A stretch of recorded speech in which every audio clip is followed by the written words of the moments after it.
Thank you for joining us again in this series here, having begun here in Cambridge, Massachusetts. We're now outside the Harvard Law Co-op, which the locals here pronounce as Coop.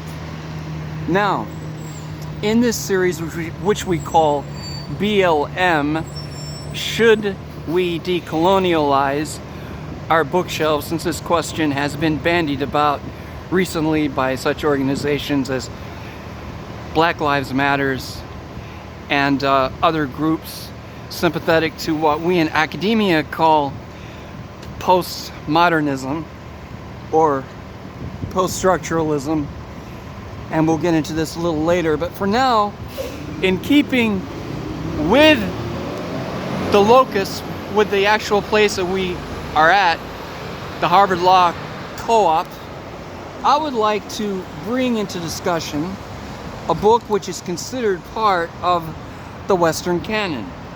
Indeed, it is a textbook with which all law students hailing from the United States, Canada, Australia, New Zealand, all those within the English Commonwealth tradition are more than familiar.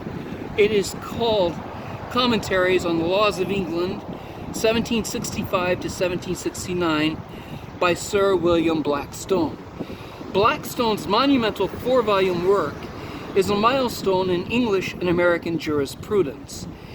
It contains the substance of a course of lectures which the author gave at Oxford. In it, the vast mass of details which makes up the common and statute law is brought together and presented as an organic structure. Now, the meaning of each provision is clarified and emphasized. The relations of the various parts are indicated and illustrated so that the whole body of the law appears as a living organic thing, animated by purpose, a triumph of human reason and ingenuity. Blackstone's style is clear, eloquent, and yes, even ceremonious. Jeremy Bentham, who had attended Blackstone's Oxford lectures, remarked about him that he, quote, first of all institutional writers, has taught jurisprudence to speak the language of the scholar and the gentleman, unquote. Now, perhaps this is not exactly a compliment in the evaluation of the modern reader who has democratic and idealistic notions about the philosophy of law. However, Blackstone did depart from the narrow professional Inns of Court attitude toward legal education. You'll recall that the Inns of Court were those clubs in 18th century London which specialized in law. Now, as a humanist, Blackstone saw the correlation of law and history, philosophy and politics. It was he, Blackstone, who introduced into university law schools the systematic study of theoretical law as a unified, continuous, and rational science.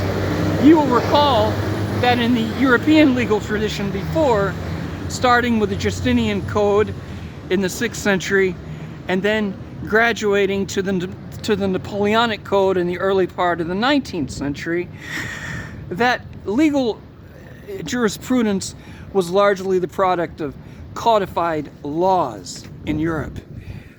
Our founding fathers and mothers in the American Revolution, in keeping with Blackstone, promoted the idea of law as a unified, continuous, and rational science along the lines of commonwealth and common law traditions. There is little doubt that in Blackstone's philosophy of law, he expressed the interests and ideals of the English aristocracy. He was a Tory of Tories, so be it, fully satisfied with the superior virtue of English law over all others. Jeremy Bentham was very bitter about his smugness and what he considered to be reactionary tendencies. It may be said that this stimulated Bentham's movement for utilitarian legal reform.